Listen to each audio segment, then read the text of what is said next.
अस्सलाम वालेकुम। मैं हूं रुखसार हसन। मैं हूं गुलाम मुर्तज़ा। मैं हूं गुलजार अहमद। आप देख रहे हैं जीएम ऑथेंटिक यूट्यूब चैनल।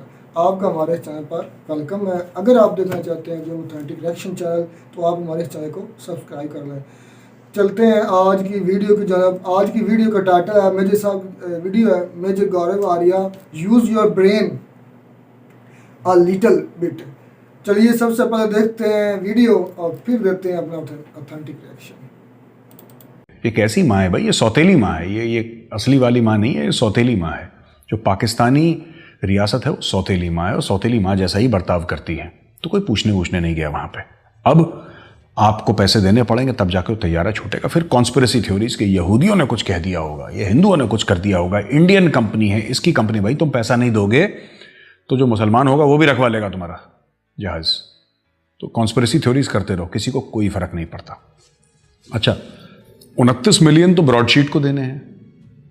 इसमें मुशर्रफ भी शामिल है। पीठ पीछे से किसका पैसा कहां है वो बाद में आएंगे, हम डिटेल में आपको समझाएंगे। ब्रॉडशीट की कहानी है। ये कैसा मुल्क है? एटमी सुपर पावर।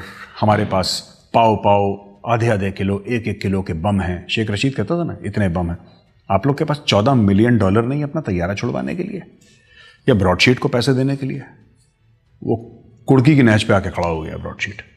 खैर उस पर बाद में बात करेंगे, पर सबसे पहले $6 बिलियन 6 अरब डॉलर जो आपको रेकोडेक को देने, जरा उसका भी जुगाड़ कर लीजिए। अब चीनी तो आपको पैसा देंगे नहीं, और अगर चीनी आपको पैसा देते हैं तो नली, पुट, गुर्दा, कलेजी, मगज सब गिरवी रखवा लेंगे चीनी, है ना।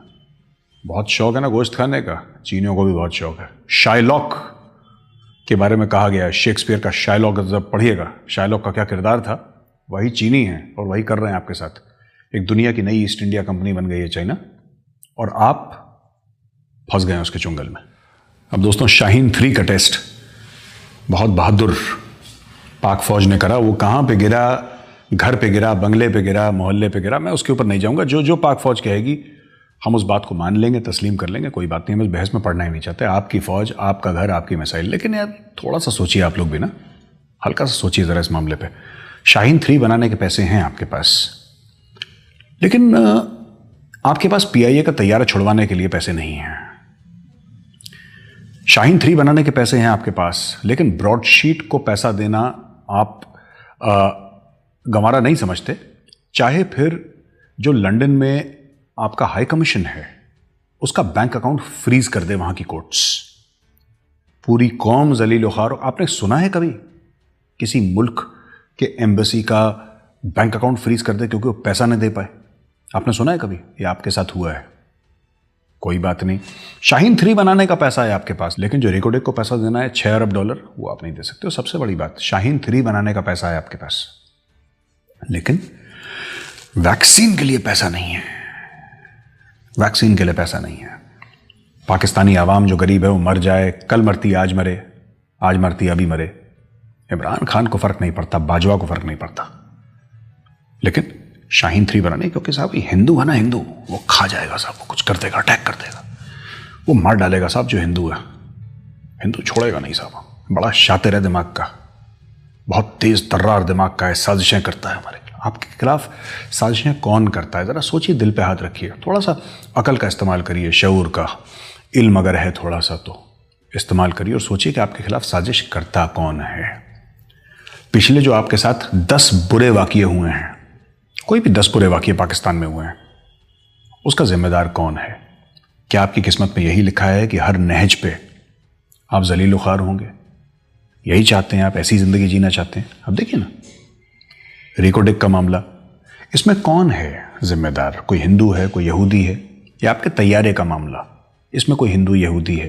ब्रॉडशीट का मामला, ये सब आप ही के जो है ना आमिरुल मोमिनीन, और इसमें सभी शामिल हैं। इसमें जरदारी शामिल है, इसमें परवेज़ मुशर्रफ शामिल है, इसमें नवाज शरीफ शामिल है, इसमें इमरान खान शामिल है। आपको, इस मुल्क को ऐसा टीका लगाया है ऊपर वाले ने, अल्लाह ताला ने ऐसा टीका लगाया है कि आपको, आप जो भी बोलें, आपको जो रूलर मिलेगा, जो राज करने वाला मिलेगा, वो लोमड़ी ही होगा। वो पीपल्स पार्टी का हो, वो नून लीग का हो, वो पाकिस्तान आर्मी का हो, वो पाकिस्तान तहरीक इंसाफ का हो, वो लोमड़ी ही है। और लोमड़ी ही है अलग जानवर, एक लोमड़ी ही है एक अलहदा जानवर जो अपने बच्चे का गोश्त खाता है। तो ये आप लोगों का किरदार है, ये आप लोगों की ऐसी एक, आप लोगों ने एक एनवायरनमेंट आपने बना दिया, एक माहौल आपने बना दिया। और पता है इसका बीज कहां पे है, जो सीड है इसकी वो कहां पे है? Hatred for the Hindu. ये हिंदू बुरा है साहब, हम भूखे रह लेंगे, हमारी जेबें कट जाएं, हमारे बच्चों को खालिस दूध ना मिले, हमारे बच्चों को दवाई ना मिले, हमारे बूढ़े माँ बाप को खाना ना मिले, लेकिन हिंदू हमें खा जाएगा साहब, हमें हिंदू से लड़ना, लड़िए हिंदू से। तो दोस्तों अब ब्रॉडशीट पे आते हैं वापस। आपके मुल्क का जो कॉमेडियन है ना उमर शरीफ, वो टॉप कॉमेडियन नहीं है। टॉप कॉमेडियन आपकी जो डीप स्टेट है, जो आपकी सरकार है, वो असली में कॉमेडियन हैं बड़े बड़े। अब मैं आपको बताता हूँ, ये जो ब्रॉडशीट का मसला है ना, ये किसने शुरू करा? ये जनरल मुशर्रफ के दिमाग में आया कि सब नवाज ववाज सबको जेल में डालो, तो प्रूफ ढूंढो भाई कि इनके असासे हैं कहाँ, बैरूनी मुल्क में इनके असासे हैं, ये फंसे हुए हैं कहीं पे, इनके पैसा फंसा हुआ है, प्रॉपर्टीज हैं इनकी, बैंक अकाउंट है, निकालो। तो जनरल अमजद को भेजा कि जनरल अमजद आप कुछ करिए। जनरल अमजद गए भाई अपने पाकिस्तानी आर्मी के, राइट, ईमान तकवा जिहाद फी सबीलिल्लाह, घोड़े पे बैठ कर गए तलवार से। ये पहुंच गए साहब अमेरिका। तो उन्होंने बोला साहब लंदन में हम लोग हैं, तो आप लंदन आइए। तो अमेरिका से पहुंचे लंदन, ये तो लंदन में मिले। और लंदन में उन लोगों ने, जो फॉरेनर थे, पाकिस्तानी नहीं थे, उन्होंने एक कंपनी खोली रातों रात, और उस कंपनी का नाम रखा ब्रॉडशीट। ठीक है, ध्यान से सुनिएगा, कंपनी का नाम रखा ब्रॉडशीट। अब ब्रॉडशीट कंपनी का नाम रखा तो पाकिस्तानियों ने यह नहीं सोचा कभी कि साहब ये कंपनी कौन सी है, कौन इसके मालिक हैं, इसके माजी में क्या था, इसने कभी ऐसा कुछ काम करा है कि नहीं करा, ये कंपनी कितनी सॉलिड है, इसके इन्वेस्टर को कुछ पता नहीं लगा, बस अपनी सेटिंग वेटिंग करी, राइट। और इन्होंने जाके जनरल अमजद ने जनरल मुशर्रफ को बोल दिया कि सर ऐसा है कि ये आपका कट है, इतने पैसे आप रखिए, इतने पैसे हमारे, कहानी खत्म, अब ये अपना काम करेंगे। जनरल मुशर्रफ खुश हो गया, उसने जेब में अपने पैसे डाले, कहानी खत्म। अब हुआ ये कि ये जो कंपनी थी ब्रॉडशीट, अब इसने खोदना शुरू कर दिया।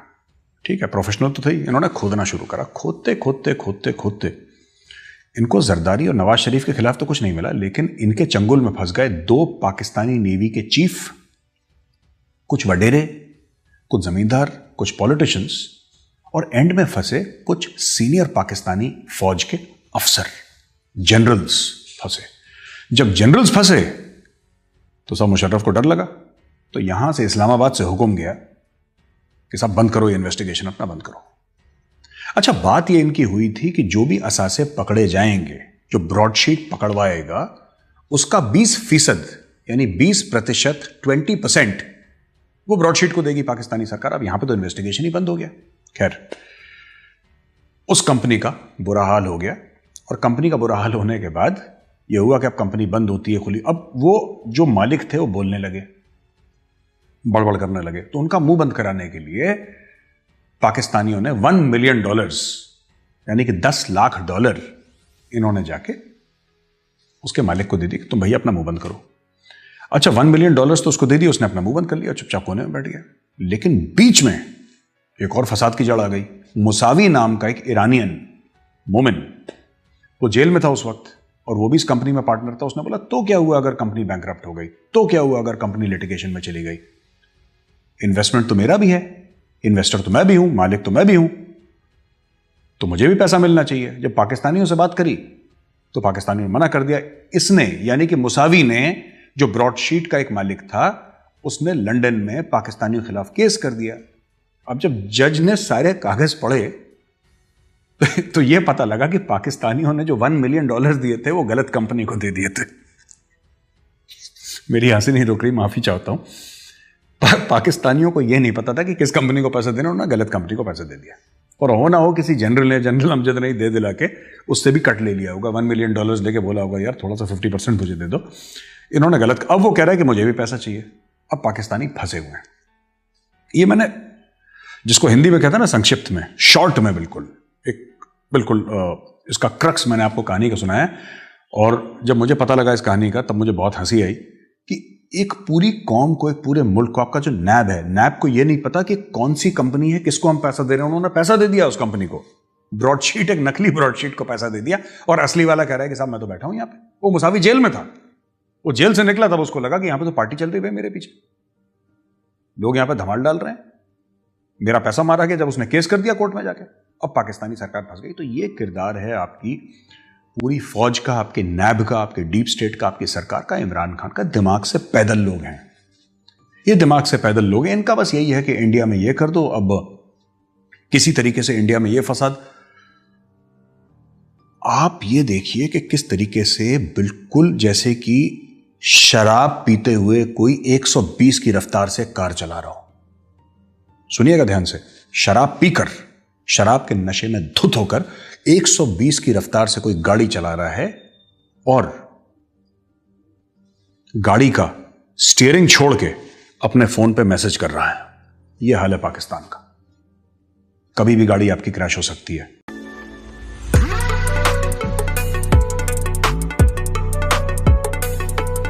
जी तो भाई रुखसार मेजर साहब की खरी बातें आज आपने सुनी, तो मुझे तो भाई इनमें काफ़ी जो सच्चाई है वो नज़र आ रही है कि चूँकि जो हमारी ये देख लेना कि जब नवाज शरीफ को काबू में लिया था परवेज़ मुशर्रफ साहब ने और मार्शल लॉ लगाया था और उस पर काफ़ी सारे केसेस जो थे वो लगाए थे, तो भाई फिर उनको अगर इतने वो जुर्मदार थे, उन्होंने जुर्म किए थे, तो फिर उनको छुड़ा क्यों फिर आपने? एनआरओ क्यों दिया? तो भाई एनआरओ देकर उन्होंने छोड़ दिया। तो ये जो मेजर साहब बातें कह रहे हैं कि जनरल अमजद को उन्होंने भेजा कि जाकर आप इन्वेस्टिगेशन करें कि इनके कहाँ कहाँ हिस्सा से जाते हैं। तो जब भाई अमजद साहब को कुछ माल पानी मिला होगा, तो भाई जब उन्होंने बंदर बांट की होगी, तो फिर वो सारा कुछ बंद करके फिर एनआरओ दे दिया। फिर वही नवाज शरीफ जो हैं वो अब सऊदी पे चले गए, फिर पाकिस्तान में आए। फिर जब खान साहब ने पकड़ा, नैब ने पकड़ा, तो फिर एनआरओ मिला, तो फिर बीमारी की ढूंढ जाकर फिर वो बाहर चले गए लंदन।